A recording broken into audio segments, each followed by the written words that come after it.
గత 15 రోజుల క్రితం కురిసిన భారీ వర్షాల కారణంగా పెద్ద ఎత్తున పసుపు పంట నష్టం జరిగింది.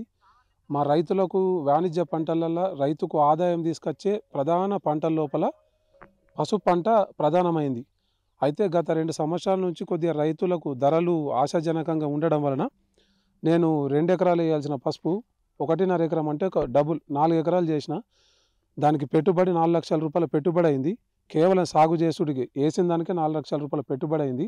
ధరలు ఆశాజనకంగా కానీ ప్రకృతి సహకరించక ఈ గత 15 రోజుల కింద పడ్డ వర్షాలకి మొత్తం అడుగురోగం వచ్చి ఎంత స్ప్రేలు చేసినా ఎన్ని మందులు ఇచ్చినా కంట్రోల్ కాకుండా ఇదైపోయింది. కాబట్టి పెద్ద ఎత్తున ఈ పంటలు ఏవైతున్నాయో ఇటు వరి కానీ మొక్కజొన్న కానీ పసుపు కానీ పెద్ద ఎత్తున రైతుల నష్టం జరిగింది. కాబట్టి దీన్ని కేంద్ర ప్రభుత్వం కానీ రాష్ట్ర ప్రభుత్వం కానీ దీని మీద ఏదైనా వ్యవసాయ శాఖ ద్వారా తీసుకుంటారు నివేదికలు, ఇంకా వేరే విధంగా ఇదేంది విధంగా తీసుకున్నా కానీ పసుపు రైతులు పెద్ద ఎత్తున నష్టం జరిగింది.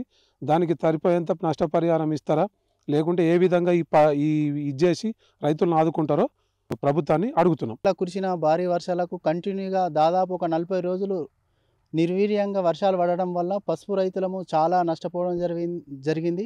అదేవిధంగా పసుపును ఒక బంగారం లాగా భావిస్తారు ఇక్కడ ఆర్మూరు నియోజకవర్గం మొత్తం. అలాంటి బంగారము ఇప్పుడు మాకు ఎలా కాకుండా ఇది అధిక వర్షాల వల్ల మొత్తము అడుగు రోగం వచ్చి కుళ్ళిపోయి మొత్తం పురుగు పట్టి బాగా రైతులకు చాలా నష్టం జరగడం జరిగింది. దీనివల్ల రైతులు దాదాపు ఎకరాన కొన్ని లక్షల పెట్టుబడి లాస్ అవ్వడం జరుగుతుంది. అదేవిధంగా దీని మీద గవర్నమెంటు ఏదన్నా చర్యలు తీసుకొని దీనికి తగిన సైంటిస్టులను తోలేసి వాళ్ళ ద్వారా మనకు సలహాలు సూచనలు ఇచ్చి ఇప్పటికన్నా కొద్దిగా మించిపోయింది ఏమీ లేదు, కొన్ని ఎలాంటి మందులు వాడాలి ఏమి చేయాలి వచ్చి సైంటిస్టులు రైతులను కలిసి వాళ్ళకు ఎక్స్ప్లెయిన్ చేస్తే ఇప్పటికన్నా సగం పంట దాన్ని మనం కాపాడుకున్న వాళ్ళగా అవుతాము. అదేవిధంగా ఈ అధిక వర్షాల వల్ల వరి మొక్కజొన్న చాలా నష్టపోవడం జరిగింది. దీని మీద గవర్నమెంట్ వాళ్ళు మాకు వచ్చి ఏదన్నా సాయం చేస్తే బాగుంటుందని తెలియజేసుకుంటున్నాం. పసుపు పంటకు బగ్గ పెట్టుబడి బాగా అయింది. ఈ వర్షాలు బగ్గ వాడి అంత పసుపు పంట కరెక్ట్ లేదు. మాకు గవర్నమెంట్ సహకరించి ఏదన్నా మంచిగా ఏదైనా గిట్టుబాటు ధర వచ్చేటట్లు ఏదైనా చేస్తే బాగుంటుంది. వల్ల అది రోగం వచ్చింది, మర్యాగ రోగం. మళ్ళీ ఒకటి ఏంటంటే పసుపు వాటర్ బగ్గుండి కరెక్ట్ లేకుండా అయింది. పసుపు పంట కరెక్ట్ లేదు. మేము ఈ పసుపు పంట నాకు తెలిసిన నుంచి సాగు చేస్తున్నాము. అయితే పెట్టుబడి వచ్చేసి ఫస్ట్ స్టార్టింగ్ ఫ్లవేసుడు కానీ దుక్కిపోతం చేసుడు, ఎర్లు ఒక ఎకరానికి వచ్చేసి ఒక లారీ పెద్ద లారీ ఎర్ర వేస్తాము.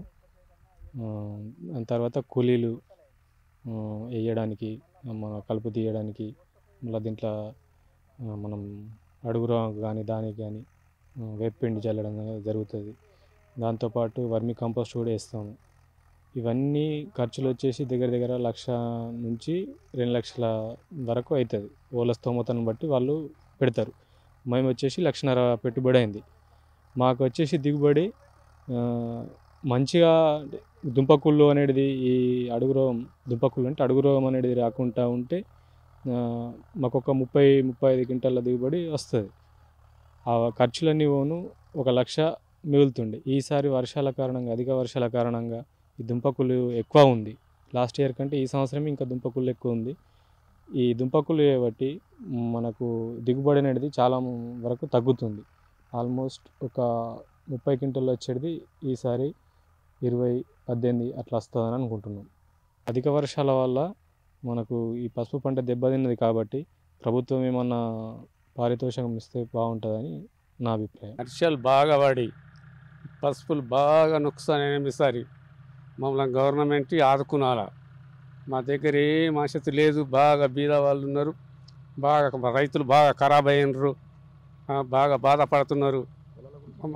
పొలాలు పోయినాయి, పసుపులు పోయినాయి, పసుపులకు అడుగు పురుగు వచ్చింది, బాగా ఆనలు పడి పురుగు వచ్చింది. మనం కంపల్సరీ గవర్నమెంట్ ఆదుకునాలా. మేము కంపల్సరీ గవర్నమెంట్ని కోరుతున్నాము. పసుపు ఈసారి ఆనలు పడట్లా మొత్తం అది మర్రి రోగం వచ్చింది, అడుగు రోగము, పసుపు అంతా ఖరాబ్ అయిపోతున్నాయి. పసుపు గురించి మరి గవర్నమెంట్ మాకు సాయం చేయాలని కోరుచున్నాము. ఇప్పటికే పెట్టుబడి ఏసీ నుంచి పడితే 1,00,000 రూపాయల దాకా ఖర్చు అయింది. ఖర్చు అయిన పైసలు కూడా ఈసారి వెళ్ళేటట్టు లేవు. రైతులు బాగా ఇబ్బందికరంగా ఉన్నారు. కాబట్టి మరి మాకు గవర్నమెంట్ సాయం చేయాలని కోరుచున్నాము. ఇప్పుడు పసుపు దొబ్బితే కూడా 50,000 కూడా వచ్చేటట్లా లేదు పరిస్థితి. మరి గిట్టుబాటు ధర మంచిగా ఉండాలని పంట పొలాలు నీళ్ళు అవుట్లా మొత్తం పడిపోయినాయి. ఈ చైన్ మిషన్ల రేట్లు పెరిగిపోయినాయి. ఏం పొలాల అడ్లు కూడా వెళ్తలేవు.